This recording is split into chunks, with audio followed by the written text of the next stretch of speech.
another innocent victim of a homicidal maniac.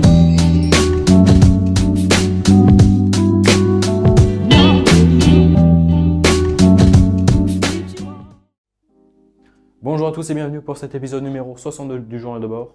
Aujourd'hui, mardi. Aujourd'hui, commencé comme tout le mardi par 2 heures de physique sur le 3e chapitre de la propagation des ondes. Ensuite, encore une fois, les ondes à 3 dimensions. Ensuite, 2 heures de maths où on a continué les espaces réels préversiens, donc les produits scalaires. Là, on a surtout insisté sur une annexe du cours. Il me semble bien de ce qu'il a dit, c'est pas au programme, mais ça tombe relativement souvent. Ça tombe relativement souvent au concours, donc on a quand même fait une bonne partie dessus, donc il y a 3-4 pages qu'on a fait là-dessus. Ensuite, corrigé, je crois, on a corrigé genre un exo, mais je suis pas sûr. Ensuite, de 13 à 15, là, on a corrigé pas mal d'exos, on en a corrigé 7 au total. Donc 7 exercices sur les 8 de la feuille qu'ils nous avaient envoyé par mail dimanche matin. Du coup, on a réussi à pas mal en faire. Et du coup, presque tous les corrigés. Donc là encore, produits scalaires, espace réel préversien. Donc le cours, on est en plein dedans. Et ensuite, 2 heures TP de chimie. TP de chimie sur le permanganate de potassium, l'eau oxygénée et je crois bien que c'était du nitrate de fer. Donc le but, au départ, protocole expérimental, on a une solution d'eau oxygénée. Le protocole qu'on fait pour la diluer 5 fois, ça je ne vous cache pas, c'était relativement élémentaire. C'est-à-dire, on dit, bah, tu prends un volume, et puis tu fais en sorte, tu rajoutes de l'eau pour qu'au total, ce volume il était multiplié par 5. En gros, pipette, tu prends 10 centilitres, tu mets dans une foile de 50, et puis tu mets aux 3/4 avec de l'eau distillée, tu agites pour bien qu'il y ait le mélange. Après, tu complètes jusqu'à ce que le bas du ménisque soit au niveau du trait de jauge. Donc voilà, ça, logique. Ensuite, il y avait un titrage, donc avec du permanganate de potassium qui est de couleur environ mauve-violette. Et donc on mettait un peu des gouttes et puis ça baissait. Et puis après, il y avait des réactions qui étaient mélangées avec l'eau oxygénée, avec le permanganate de potassium. Je crois que c'était une réaction de dissociation, je crois. Et puis au final, voilà, étudier combien c'était la concentration d'eau oxygénée, je crois bien, dans la solution au départ, enfin quelque chose comme ça. Et puis après, on trouvait genre 1,02, de cette ordre de environ 1 mol par litre. Et puis après, calorimétrie, donc un calorimètre, ça se dit calorimètre, je crois. En gros, une espèce de gros thermos, quoi, où dedans il y a un bécher. Et au milieu, entre les deux parois, la paroi extérieure et la paroi intérieure, il y a du vide. D'ailleurs, c'est comme ça que sont faits les thermos. Les thermos, on boit le café, bah, c'est ça en fait, dedans il y a des parois de vide.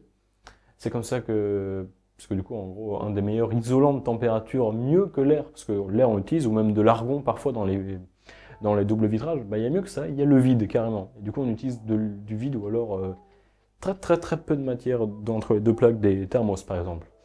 Et puis c'est comme ça utilisé, donc chercher la capacité du calorimètre. Voilà, on dit qu'il y a une réaction, on met de l'eau chaude, ça va de l'eau froide, puis je crois comme ça va vite, ça fait qu'en gros c'est calorifugé, du coup le delta de l'entropie de tout le système, ça vaut 0, et comme l'eau, elle a quand même, non pardon, pas de l'entropie, de l'enthalpie, pardon. Donc delta H. Donc delta H total il vaut 0, mais c'est le delta H de l'eau froide plus de l'eau chaude, donc tu connais chacun les masses et température initiale. Et le calorimètre, tu connais la température initiale, tu connais la température finale, et du coup ce qui manque c'est juste la capacité en soi du calorimètre. Parce que du coup, comme en gros le delta enthalpie c'est la somme des capacité fois température, en sachant que capacité par exemple pour l'eau, c'est capacité massique qu'on connaît pour l'eau, fois masse de l'eau. Bah, du coup, tu connais la capacité totale de chacune des eaux, l'eau qui était froide, enfin qui était chaude dedans, dans le caloromètre, plus la capacité de l'eau que tu mets. Le delta de température, tu connais, tu sais à combien c'était l'eau chaude et à combien ça va à la fin. L'eau froide, tu sais à combien c'était au début et puis ça arrive au même niveau. Et puis après, donc tout ça, plus la capacité du caloromètre qu'on ne connaît pas, fois le delta température qu'on peut mesurer, température initiale moins température finale, tout ça, quand tu sommes tout, ça fait 0. Du coup, forcément, tu n'as qu'une seule erreur inconnue, c'est la capacité, donc facilement trouvable. Et puis après, fini à 17 h, donc je suis rentré vite, parce que demain, demain déjà 4 heures de maths, donc réviser tout ce qui est espace réel préhibéralsien, tout le cours. les produits scalaires, plein de voilà, des trucs comme ça, des trucs pas mal utiles. Parce que je suis pas allé absolument à fond. Enfin, dans le sens où je suis pas sûr de tout mon cours, donc il faut bien que je le revoie pour être sûr. Parce que normal, j'ai des lacunes comme tout le monde, mais j'avoue que là j'ai un peu de mal, donc je vais m'y mettre.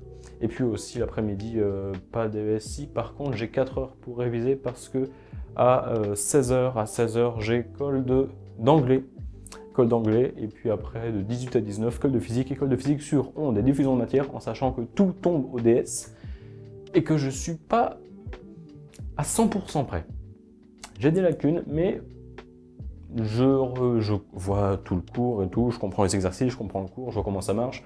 Donc voilà, ce soir, ça va être vraiment revoir tout le cours, absolument tout le cours, vérifier toutes les capacités exigibles, faire peut-être 1 ou 2 exos, voir surtout la démarche des exos, parce que les exos en soi, ça sert bien à appliquer, mais quand tu regardes, c'est presque toujours la même chose. En gros, les ondes, par exemple, à une dimension, la plupart du temps, si c'est la corde de Meld ou quoi, enfin, j'ai remarqué quand on fait des exos dans le cours, ou alors quand on a corrigé les exos, il y a beaucoup de fois, c'est une sorte de PFD qu'on applique, un peu adapté, mais souvent c'est ça, puis voilà, bilan pour la diffusion thermique.